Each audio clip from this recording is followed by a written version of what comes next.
السلام علیکم ورحمۃ اللہ. اذان دے دیں.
أشهد أن لا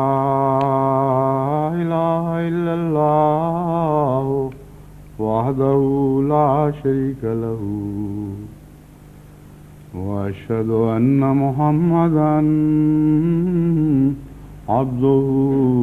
ورسوله. أما بعد فأعوذ بالله من الشيطان الرجيم. بسم الله الرحمن الرحيم. الحمد لله رب العالمين الرحمن الرحيم مالك يوم الدين. إياك نعبد وإياك نستعين اهدنا الصراط المستقيم صراط الذين أنعمت عليهم غير المغضوب عليهم ولا الضالين۔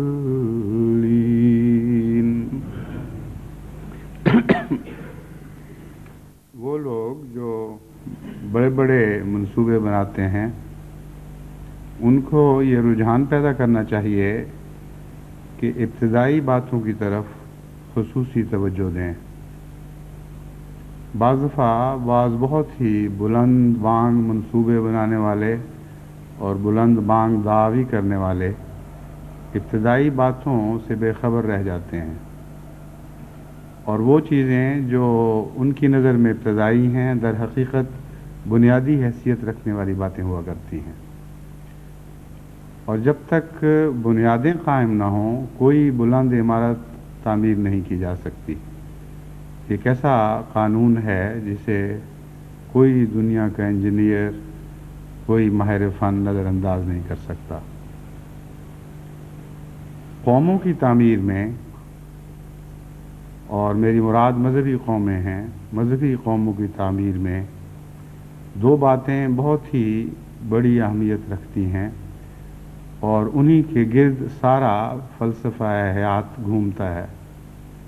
یعنی بندے سے تعلق اور خدا سے تعلق۔ ان دونوں تعلقات میں اسلام نے بہت ہی وسیع تعلیمات دی ہیں اور بہت ہی بلند منصوبے پیش کیے ہیں،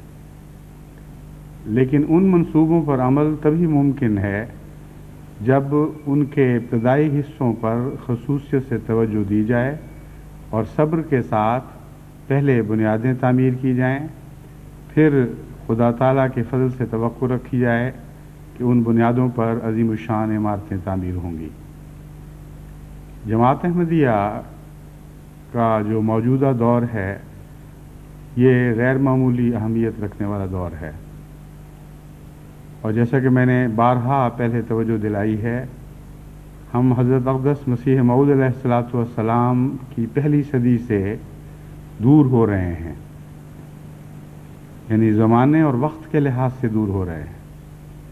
لیکن عین ممکن ہے، بلکہ قرآن کریم نے اس کی معین پیشگوئی بھی فرمائی ہے کہ زمانے کی دوری پاٹی جا سکتی ہے، عبور ہو سکتی ہے، اگر اخلاق کو دور نہ ہونے دیا جائے، اگر اعمال کو دور نہ ہونے دیا جائے۔ وآخرین منہم لما یلحقوا بہم میں یہی تو پیغام ہے اور یہی تو خوشخبری ہے جس کو پورا ہوتے دیکھ کر ہمارے ایمان پھر زندہ ہوئے ہیں۔ پس بہت ہی اہم بات ہے، ہم نے آخرین ہو کر قرآن کریم کی اس پیشگوئی کا مصداق بنتے ہوئے قطعی طور پر یہ دیکھ لیا اور دنیا پر ثابت کر دیا کہ زمانے کی دوری کو اخلاق کی قربت کے ذریعے مٹایا جا سکتا ہے، اور نیک اعمال کے نتیجے میں زمانے کے فاصلے ماضی میں بھی طے ہو سکتے ہیں اور مستقبل میں بھی طے ہو سکتے ہیں۔ بس اس پہلو سے ہمارے لیے ضروری ہے کہ ہم ہر صدی کے قدم پر یہ دیکھیں کہ ہمارا قدم پچھلی صدی کے ساتھ ملا ہوا ہے یا نہیں، اور ہمارا اخلاقی اور عملی فاصلہ کہیں بڑھ تو نہیں رہا۔ بس آگے بڑھنا دو طرح سے ہوگا، ایک زمانے میں آگے بڑھنا، وہ تو ایسی مجبوری ہے جس پہ کسی کا کوئی اختیار نہیں، اور ایک آگے بڑھنا یہ بھی ہو سکتا ہے جیسے قومیں بظاہر آگے بڑھتی ہیں لیکن بنیادی طور پر انحطاط کا شکار ہو جاتی ہیں، اخلاقی قدروں کے لحاظ سے انحطاط کا شکار ہو جاتی ہیں۔ وہ آگے بڑھنا تو تنزل کی علامت ہے۔ اس پہلو سے ہم نے آگے نہیں بڑھنا بلکہ واپس جانا ہے۔ حضرت مسیح موعود علیہ السلام نے بھی جو سب سے بڑا معجزہ دکھایا، جو سب سے بڑا عظیم الشان کارنامہ کر کے دکھایا، وہ واپسی کا کارنامہ ہے، آگے بڑھنے کا کارنامہ نہیں۔